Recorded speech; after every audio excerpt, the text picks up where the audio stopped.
Et pour clore cette page locale, nous avons le plaisir de recevoir en direct dans notre studio Philippe Blaise, le président fondateur du mouvement républicain calédonien, on y arrive, le MRC. Philippe Blaise, bonjour. Bonjour aux auditeurs de Radio Océane. Et merci d'avoir accepté notre invitation. Alors ma première question est la suivante. Quels sont les objectifs de votre mouvement, qui est assez jeune, puisqu'on le rappelle, il a été créé le 14 juillet 2011 ? Notre objectif, c'est d'être présent au provincial de 2014 pour défendre la Calédonie dans la France. Et justement, où se situe votre parti aujourd'hui ? Est-ce qu'on peut dire qu'il est plus axé à droite, à l'extrême droite même, ou au centre ? Je crois que ce n'est pas la bonne façon de le définir. En fait, notre parti est un parti qui est pour le maintien de la Calédonie dans la France, et c'est un parti qui est républicain, qui, dans ses valeurs fondamentales, dans son manifeste, a énuméré comme principe les valeurs républicaines, l'humanisme, la fraternité entre les Calédoniens. Il y a chez nous des gens qui se reconnaissent effectivement dans certains partis de droite, mais il y a chez nous des gens qui ont une fibre sociale très poussée. Entendu. Vous teniez d'ailleurs hier, une réunion d'information en vue de clarifier et d'expliquer certains articles importants et méconnus issus des accords de Nouméa. Quels en sont les principaux ? Alors, comme vous le disiez, on a tous les premiers mercredis de chaque mois une réunion mensuelle qui a lieu au bout du monde. On a à chaque fois une quarantaine de personnes, de militants, de sympathisants, ce sont des réunions publiques. Et il y a à chaque fois un petit thème. Et hier soir, c'était un thème un peu sérieux qui était l'accord de Nouméa, l'avenir institutionnel.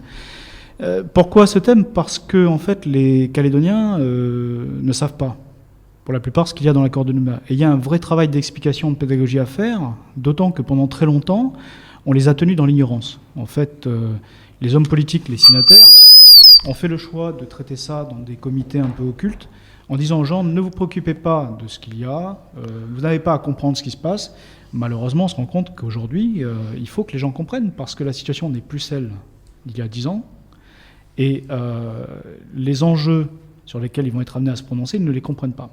Donc hier, nous avons expliqué l'historique de l'accord de Nouméa, nous avons expliqué ce qu'il contient, sachant que l'accord de Nouméa, en fait, il y a l'accord de Nouméa, mais il y a aussi la loi organique 99-209 qui régit aujourd'hui les institutions et le déroulé de l'évolution institutionnelle de la Calédonie. Ça, si vous voulez, ces textes ne sont pas connus, ils ne disent pas nécessairement la même chose.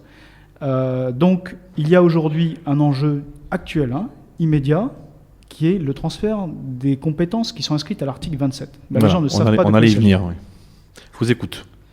Alors, ces compétences de l'article 27 sur lesquelles il va falloir se prononcer dans un futur assez proche, elles portent sur 3 choses. Elles portent sur l'audiovisuel, sur l'enseignement supérieur et sur la compétence en matière de collectivité locale. La loi organique, en fait, contrairement à ce que j'ai entendu dans certains médias et contrairement à ce que disent certains politiques, elle ne prévoit pas l'automaticité de ces transferts. En fait, le Congrès peut, il n'est pas obligé. Ça, c'est important de le dire. Les Calédoniens, donc, peuvent ne pas faire ces transferts. Et nous pensons au MRC, parce que nous sommes attachés aux valeurs de la République et au maintien de la Calédonie dans la France, qu'il ne faut pas les faire, ces transferts. Nous y sommes opposés. Nous pensons que ces transferts sont d'une part optionnels, mais en plus qu'ils sont inutiles et dangereux. Parce que... Pourquoi, justement, oui. Alors, parce que l'audiovisuel, ça veut dire quoi ? Ça veut dire qu'aujourd'hui, par exemple, c'est le CSA qui garantit l'impartialité des médias.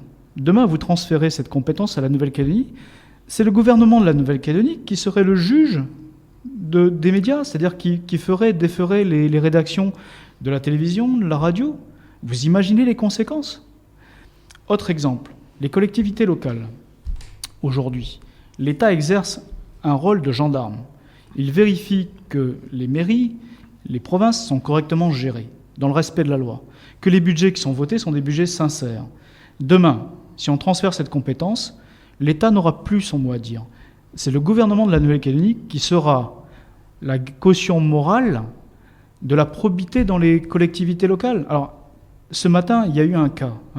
Moi, je suis conseiller municipal de Nouméa, et j'ai appris, comme tous les Calédoniens, qu'il y a une affaire, un petit scandale qui agite la mairie de Nouméa, où vous pouvez en parler ? 2 adjointes se seraient fait payer des billets d'avion par Star Pacific, qui est un prestataire de la mairie de Nouméa. Ce sont des faits qui sont très graves. Je n'ai pas plus d'éléments, donc il faut qu'une enquête ait lieu, il faut qu'on sache exactement, que ces personnes puissent expliquer. Mais ce que je sais, en revanche, c'est que grâce à la présence de l'État, il y aura enquête. S'il n'y avait pas la présence de l'État, c'est le gouvernement local qui déciderait ou pas de faire une enquête. Et qui, aujourd'hui, est à la tête du gouvernement local ? Qui serait en position d'être le garant de la probité de nos élus ? Eh bien, Harold Martin. Et M. Harold Martin, moi je suis désolé, mais c'est quelqu'un qui est mis en examen dans une affaire de favoritisme. Si M. Harold Martin tombe, et si c'est Philippe Gomez qui prend sa place, eh bien M. Philippe Gomez, il est mis en examen dans une affaire de prise illégale d'intérêt. Enfin, on voit bien que ce n'est pas sérieux. Il faut que, pour nous protéger nous-mêmes de nos élus, que l'État reste en place pour garantir que nos collectivités locales sont correctement gérées. Alors, donc, oui. pour vous, en fait, la chambre des comptes territoriale est quelque chose d'indispensable pour le bon équilibre des finances territoriales. Mais vous savez, dans toute démocratie, dans le monde, il y a ce qu'on appelle la séparation des pouvoirs entre l'exécutif, le législatif et le judiciaire. Et cette philosophie de séparation des pouvoirs, elle se traduit aussi par des autorités de contrôle. C'est le cas de la chambre territoriale des comptes. Ça, c'est l'État, c'est le fait que l'Académie soit dans la République. Mais si vous enlevez le rôle, l'autorité de l'État, et c'est ce qui risque d'arriver avec ces transferts de l'article 27, rien n'est prévu dans les textes, ni dans l'accord de Nouméa, ni dans la loi organique, pour que soient mises en place des instances indépendantes qui garantissent que nos élus ne sont pas corrompus, ne gaspillent pas l'argent public, ne font pas n'importe quoi avec l'argent de nos impôts. Il faut que l'État reste en place. Alors justement, est-ce que une des pistes éventuellement envisagées ne serait pas d'arrêter peut-être le cumul des mandats, comme ça se fait en métropole, et on n'entend pas véritablement les partis politiques se prononcer justement à ce niveau, plutôt que peut-être de revenir ou de mettre entre guillemets, et ça n'engage d'ailleurs que le MRC, la validité ou la crédibilité des élus politiques qui, quoi qu'on en dise, ont été quand même élus par les citoyens. Et séparer aussi l'économique et le politique. Alors, il y a beaucoup de questions. Mais en métropole, par exemple, on ne peut pas faire des affaires et être au règne du pouvoir, avoir les rênes du pouvoir. Écoutez, il y a des lois de la République. Alors, moi, j'ai confiance dans les lois de la République, c'est tout. Quand je vous dis certaines choses qui sont des faits connus, de notoriété publique, sur les mises en examen qu'il y a lieu aujourd'hui, ce n'est pas un jugement subjectif que je fais, ce sont des faits. C'est la réalité, la triste réalité. Alors, le cumul des mandats, je pense que c'est une question intéressante, effectivement. Il faut empêcher le cumul des mandats, mais ça ne résoudra pas ce problème de l'indépendance d'autorités de contrôle en Nouvelle-Calédonie. Donc il faut à tout prix maintenir l'indépendance des autorités de contrôle et la place de l'État dans la Nouvelle-Calédonie. Quant à la séparation que vous évoquez, monsieur, entre la fonction économique et la fonction politique, je ne pense pas que ça soit la solution, parce que on ne peut pas non plus avoir un personnel politique qui ne comprend rien à l'économie. Et donc c'est bien aussi d'avoir dans le personnel politique des gens qui ont une expérience économique. En revanche, on a des lois dans la République qui interdisent la prise illégale d'intérêt, qui interdisent la corruption. Il faut que ces lois soient appliquées. Et la meilleure façon de faire en sorte qu'elles soient appliquées, c'est que l'État soit en mesure de les appliquer. C'est pour ça que nous disons que nous sommes opposés fermement au transfert de la compétence en matière de collectivité locale. Alors partons de ce constat, Philippe Blaise. Comment comptez-vous peser au sein notamment des institutions et notamment avec les élections de 2014 ? Écoutez, c'est très simple. Les provinciales de mai 2014 sont des élections à la proportionnelle. Donc il y a effectivement les grandes formations politiques qui existent depuis plusieurs années. Maintenant, nous, en tant que loyalistes convaincus, nous estimons que ces gens-là, aujourd'hui, ne défendent plus les intérêts de la majorité loyaliste. Pourquoi ? Parce qu'ils se bagarrent pour des postes. Donc chacun, que ce soit Cahiers Ensemble ou Rassemblement, il va de sa tentative de petite alliance, qui avec l'UC, qui avec le Palika, pour au final avoir le pouvoir. Et pour eux, l'accord de Nouméa, c'est devenu une monnaie d'échange pour négocier des alliances de court terme avec les partis indépendantistes. Et ce faisant, ils sacrifient le long terme, qui est le maintien de la Calédonie dans la République. Nous ne voulons pas de ça. Nous sommes ferme sur le fait que nous voulons que la Calédonie reste dans la France. Pour nous, il n'est pas question de brader l'avenir des Calédoniens pour des alliances de pacotille. Donc, constatant que ces gens aujourd'hui ne respectent pas, ne défendent pas la mission qui leur a été donnée, ce qu'ils ont promis dans les élections, il est de notre devoir d'aller aux élections et d'être présents aux provinciales, qui sont encore une fois des élections à la proportionnelle, où une force émergente comme la nôtre a toute sa place. Parce qu'à partir du moment où vous avez plus que 5% des inscrits, vous participez à la répartition des sièges. Et mon ambition pour le MRC, c'est que l'équipe qui m'entoure, qui est composée de gens de qualité, des gens intègres, des gens qui ont du courage dans leurs convictions, nous puissions placer quelques élus. Mais le maximum d'élus, évidemment, à la province sud et au Congrès, de façon à empêcher que ces partis qui aujourd'hui sont dans une logique de compromission fassent n'importe quoi avec l'accord de Nouméa et fassent n'importe quoi avec l'avenir des Calédoniens. Donc si on comprend bien pour nos auditeurs en l'occurrence, le rassemblement prôné notamment par Philippe Gomez sur nos ondes d'ailleurs, il n'y a pas si longtemps, rassembler le camp non indépendantiste, comme il le dit lui-même, vous paraît tout à fait aléatoire ? C'est virtuel, c'est... Oui, c'est virtuel. Écoutez, sur le principe, en tant que loyaliste, moi je suis pour effectivement, à un jour ou à un autre, qu'on se retrouve au sein de la famille loyaliste. Parce qu'on ne peut pas continuer éternellement à être dans cette espèce de guérilla qui ne profite qu'aux indépendantistes. Cette logique de guerre fratricide entre deux partis ennemis jumeaux, entre Cahiers Ensemble et le Rassemblement, n'a profité à aujourd'hui qu'aux indépendantistes. Donc à un moment, il faut que, partant du principe que la majorité des Calédoniens veulent rester français, qu'ils aient une majorité qui applique une politique pour rester français. Et ça ne peut se faire que dans une alliance des partis loyalistes. Mais il faut que cette alliance, elle soit faite sur des bases sincères. Aujourd'hui, l'appel à l'unité que lance Philippe Gomez, il n'est pas sincère, pour une raison très simple. Alors quelles seraient justement les garanties à apporter pour que vous puissiez être convaincu, entre guillemets, de... Une alliance crédible ne peut se faire que sur un socle commun d'engagement politique qui réellement mette la Calédonie sur les rails de rester dans la France. Dernièrement, Cahiers Ensemble a fait des propositions, et dans ces propositions figurent le transfert des compétences de l'article 27 et la préparation du transfert des compétences régaliennes. Mais qu'est-ce que ça veut dire, ça ? Pour moi, ce n'est pas un discours loyaliste, c'est tout simplement un discours de séduction vis-à-vis du Palika de Paul Néotine, dans la perspective de faire tomber le gouvernement Martine et de prendre sa place. Et ben moi, je ne me reconnais pas là-dedans. Si demain, Philippe Gomez ou un autre viennent discuter avec une plateforme de gouvernance où sont inscrits des principes qui correspondent à la lecture loyaliste pro-française de l'accord de Nouméa, oui, on peut s'entendre. Ce n'est pas le cas aujourd'hui. Donc c'est à eux de se positionner à un moment. Vous savez, en Calédonie, il faut savoir dans quel camp on est. Il y a souvent des gens qui disent « Oh, mais on n'a pas besoin de choisir ». Ben si, on a besoin de choisir. Soit vous êtes pour la France, soit vous êtes pour l'indépendance. Alors, on vous entend, on aimerait bien un petit peu avoir brièvement un peu votre point de vue, notamment sur des préoccupations de la vie sociale des Calédoniens. On parle notamment de la vie chère, on parle des logements sociaux. Quel est votre sentiment sur la question ?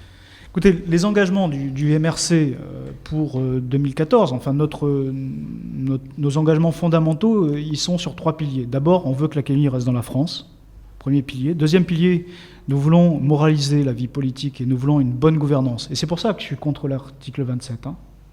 Et troisième pilier, nous voulons que les Calédoniens aient une existence digne qui est celle de gens qui vivent dans un pays développé. Et ça veut dire beaucoup de choses. Ça veut dire la sécurité, ça veut dire l'accès à une santé de qualité, ça veut dire l'accès à une éducation de qualité pour nos enfants, ça veut dire des bons services publics, et vous avez tout à fait raison de le souligner, ça veut dire un niveau de vie qui est digne.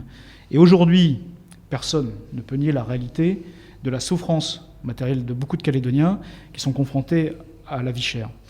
Alors la vie chère, l'analyse que nous en faisons dans nos groupes de travail, puisqu'on a des groupes de travail thématiques, et notamment en économie, c'est qu'elle porte sur 2 postes essentiels.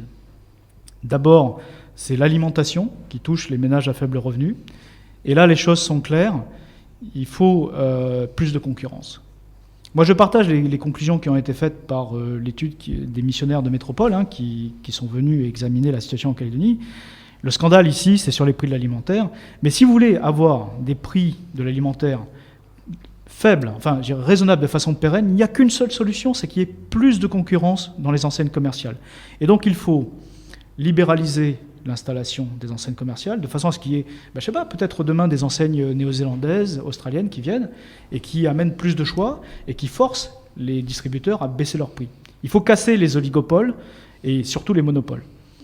Et deuxième poste de la cherté de vie stratégique, c'est le logement. La Calédonie, en fait, elle est confrontée à un phénomène qui se voit dans tous les pays, c'est du fait de l'augmentation des inégalités de revenus, ceux qui ont de l'argent font monter les prix du logement. Et aujourd'hui, la loi de l'offre et de la demande, le marché ne fonctionne plus. Il est en dysfonctionnement. Il faut que la puissance publique intervienne de façon à mettre sur le marché plus de logements subventionnés ou en tout cas initiés par la puissance publique, mais pas que pour les ménages à revenus faibles, également pour les classes moyennes, parce que les classes moyennes souffrent aujourd'hui. Beaucoup de gens qui avant se sentaient aisés sont en train de vivre un déclassement social. Il faut une action extrêmement volontariste de la puissance publique. Concrètement, ça veut dire qu'il faut lancer des programmes où on va inciter la création de logements, qu'on va mettre sur le marché pour qu'on casse la pénurie qu'il y a aujourd'hui de logements. Et puis, il y a une particularité là qui est très calédonienne, qui est déplorable, c'est que 90% des administrations sont sur la presqu'île de Nouméa. Donc tous les matins, vous avez tout le Grand Nouméa qui se déverse dans les embouteillages pour aller à Nouméa. Et tout le monde se bat et surenchérit sur les prix des logements pour être le plus proche du travail. Il ne faut pas essayer de se poser la question de savoir comment on va amener les gens à leur travail. Il faut amener le travail aux gens. Donc délocaliser éventuellement. Voilà, tout à fait. La solution, si on veut des solutions concrètes, rapides, avec un effet immédiat, c'est qu'il faut délocaliser des administrations sur la zone d'Imbéa. Ça peut être des services décentralisés. C'est en projet, je crois d'ailleurs, justement. C'est en projet, mais une grande bien sûr. Je crois qu'on n'est pas les seuls à avoir fait ce constat. Mais je pense que les actions ne sont pas encore assez volontaristes. Et étant moi-même, si vous voulez, quelqu'un qui travaille dans la banque, ayant une très bonne connaissance du fonctionnement du secteur immobilier, je peux vous dire que si des administrations prennent l'engagement ferme de commander des surfaces de bureaux à des promoteurs privés, les choses peuvent se faire en 3 ans. Ça peut aller très vite, mais il faut une volonté politique. Eh bien écoutez, c'est sur ces mots, Philippe Blaise, qu'on se quitte. Merci donc, on rappelle à nos auditeurs que vous êtes le président fondateur du mouvement républicain calédonien et que vous avez bien sûr micro ouvert à OCN FM. Merci à vous.